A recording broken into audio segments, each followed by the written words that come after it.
Assalamualaikum warahmatullahi wabarakatuh. Salam kedaulatan rakyat.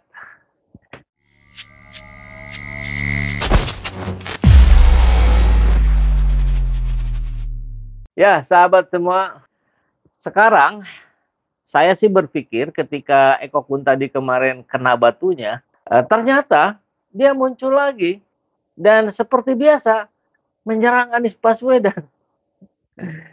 Padahal dia sudah dicopot tuh sebagai ketua Ganjaris. Bukan dicopot, mengundurkan diri kayaknya biar lebih elegan. Tapi yang lucunya adalah ketika Eko Kun tadi menyerang Anies Baswedan, ya, topik-topik hal-hal yang menjadi serangannya itu justru itu sangat mencirikan sekali Ganjar Pranowo. Itu yang membuat saya sih terbahak-bahak ya.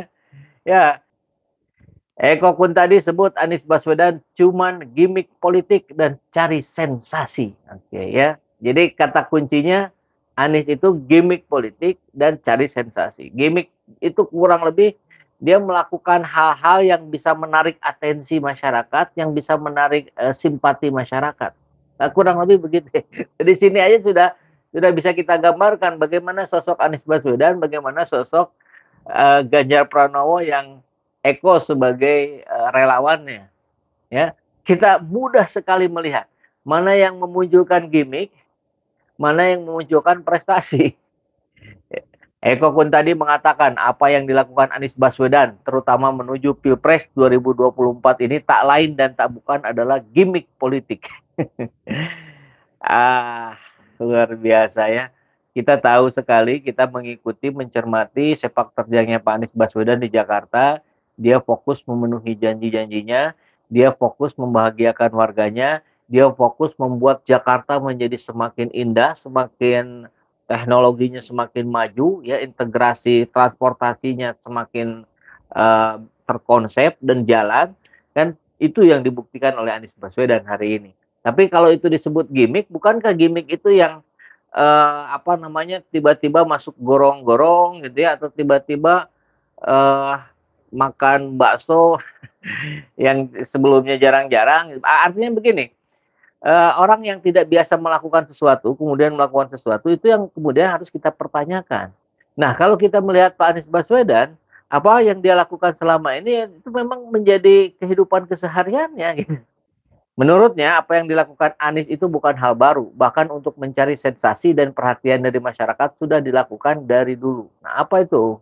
Kalau nggak disebutin, repotnya kalau disebutinnya, dia bikin JIS untuk mencari sensasi.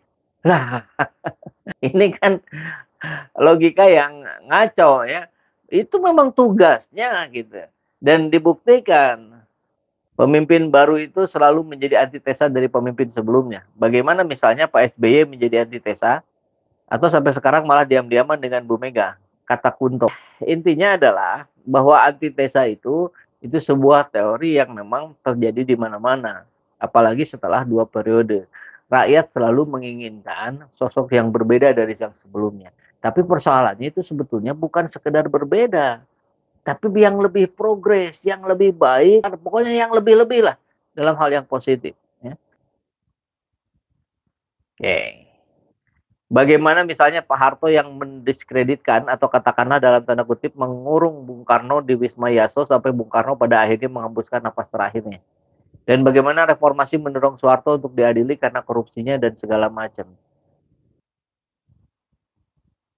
Menurut dia, terjadi juga saat sekarang Partai Demokrat antusias mengkritisi Presiden Jokowi atau mengkritisi pemerintahan Pak Jokowi itu sebagai suatu hal yang wajar.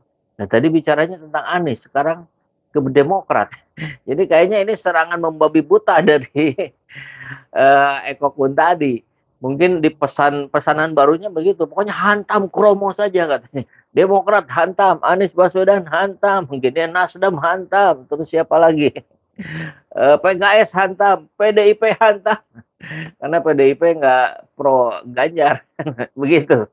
Persoalannya apakah yang dikritisi itu masuk akal apa enggak, kan itu yang menjadi masalah. Kalau soal kritik mengkritisi sebagai parpol yang ada di luar pemerintahan itu normal-normal saja. Iya memang. Ia juga menyebut bahwa Demokrat, terutama posisi Agus Harimurti Yudhoyono, sekarang sedang berusaha menggantikan peran Prabowo Subianto yang dulu menjadi lokomotif oposisi. Gitu ya.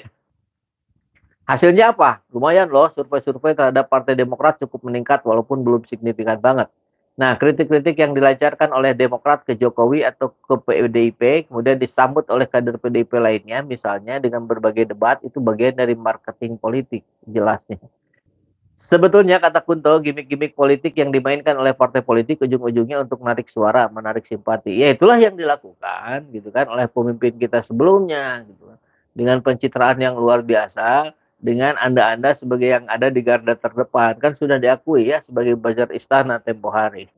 Tapi intinya beginilah, kalau kembali lagi ke judul tadi, gimmick, pencitraan itu satu kubu, yang satu lagi adalah prestasi. Nah, prestasi ini yang harusnya disandingkan dengan prestasi lagi, bukan dengan gimmick. Jadi Eko Kun tadi ngaconya tuh begini, dia bilang apa yang dilakukan Anies Baswedan itu gimmick. Padahal yang melakukan gimmick-gimmick dan pencitraan itu justru Ganjar Pranowo yang dia dukung. Nah, kita lihat gini deh. Ini contoh-contoh sedikit aja karena bahannya sangat banyak kalau di Anies Baswedan. Nih, satu persatu janji Anies terpenuhi. Ya kalau mau ngikut cobalah satu persatu janji Ganjar terpenuhi. Nah, kan menarik tuh. Nanti itu menjadi perbandingan buat rakyat.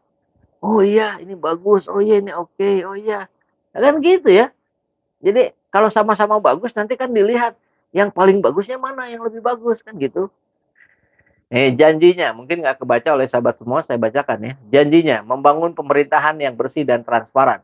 Pemprov DKI, ini buktinya nih, meraih WTP selama 5 tahun berturut-turut. Ya, itu janji dari membangun pemerintahan yang bersih dan transparan, dan itu dibuktikan gitu dengan meraih wajar tanpa pengecualian selama 5 tahun berturut-turut. Artinya clear, bagus, pemerintahannya bersih dan transparan kan. Membangun sistem transportasi umum yang terintegrasi, itu janjinya. Buktinya, Anies Baswedan terus menunjukkan tekadnya dalam mengintegrasikan berbagai jaringan transportasi umum yang efektif di Jakarta. Ya kita tahu ya, beliau juga memang melanjutkan proyek-proyek pemimpin Jakarta sebelumnya. MRT, LRT, kemudian Jaklingko, apa segala macam. Bahkan kalau saya hitung-hitung untuk beberapa perjalanan bisa jadi lebih mudah, lebih murah di Jakarta, lebih nyaman di Jakarta, lebih murah dan lebih nyaman dibandingkan di Bandung. Karena di Bandung belum terintegrasi gitu. Revitalisasi taman-taman di Jakarta. Anies berhasil merevitalisasi taman-taman di Jakarta, ruang dengan konsep terbuka hijau, berbentuk taman yang terbuka dan dilengkapi fasilitas untuk semua lapisan masyarakat di Jakarta. Ya karena Pak Anies selalu mengedepankan kesetaraan ya. Untuk siapapun. Untuk anak muda manula bisa, untuk laki-laki perempuan bisa, untuk Islam, Kristen, Buddha, Hindu, Konghucu bisa gitu. Merevitalisasi pusat kebudayaan. Anies berhasil merevitalisasi tim untuk menghasilkan ekosistem budaya kelas dunia. Dan yang terakhir nih yang menarik, meningkatkan bantuan sosial untuk rumah ibadah. Gubernur DKI Jakarta Anies Baswedan telah menggelontorkan ratusan miliar rupiah bantuan operasional tempat ibadah BOTI sejak tahun 2019. Inilah fungsi kita, maksud saya fungsi kami, terutama saya, yang kenapa sih saya selalu bahas para buzzer, karena saya sudah mentekadkan diri untuk melawan narasi-narasi negatif yang disampaikan oleh para buzzer. Kenapa itu tidak dianggap angin lalu saja? Sebetulnya buat kita, buat sahabat semua yang nonton bisa, sebagian, tapi sebagian lagi masih bisa termakan Bapak dan Ibu. Nah ini yang berbahaya, sehingga saya harus terus melawan narasi-narasi yang disampaikan oleh Eko Kun tadi CS. Mudah-mudahan istiqomah ya, mohon doanya. Assalamualaikum warahmatullahi wabarakatuh. Alhamdulillahirrahmanirrahim. Saat ini banyak sekali sahabat-sahabat dari Saiful Zaman Channel yang menjadi patron dari kegiatan ini, yang mendukung, yang mensupport dengan berbagai cara. Luar biasa, via WhatsApp, via grup, via media sosial lainnya. Bahkan tidak sedikit yang kemudian mendonasikan uangnya untuk perjuangan kami di medan dakwah ini. Ya jelas hal ini sangat membantu keberlangsungan channel ini karena kebutuhan pun kemudian bertambah. Tidak bisa lagi ini dikerjakan oleh 1-2 orang. Kita harus merekrut lebih banyak orang. Dan itu jelas membutuhkan dana yang tidak kecil. Oleh karena itu, buat sahabat-sahabat semua yang terus mendukung kami, doakan juga kami untuk mampu istiqomah, untuk mampu terus menyuarakan dan menggemakan suara hati rakyat. Dan seperti biasa, bagi yang ingin membersamai kami dengan membantu operasional channel ini, sahabat bisa mendonasikannya ke nomor rekening yang ada di bawah sini. Dan silakan untuk mengkonfirmasikannya ke nomor yang ada di sini.